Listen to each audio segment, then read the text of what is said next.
บ้านสะโพงก็นับว่าเป็นหนึ่งในเมืองอาจสะพรที่มีความสามัคคีกันเนาะไป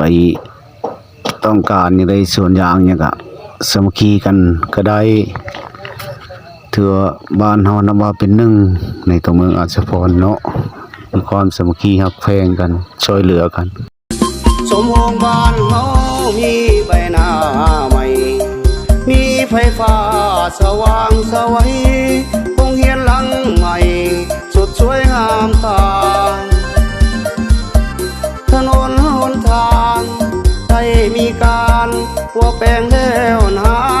แต่ก่อนสมโภชยังเป็นบ้านป่าหนทางไปมาก็แสนยากยุ่งสมโภชเดี๋ยวนี้เจริญเฮืองหุ่งทุกอย่างได้มีการปรับปรุงให้สะอาดและสวยงามตานายบ้านสุดใหม่นั่นมีน้ำใจพัฒนาพวกเขาสาวสมโภชทั่วหน้าทุกคนก็มาความใจสามัคคี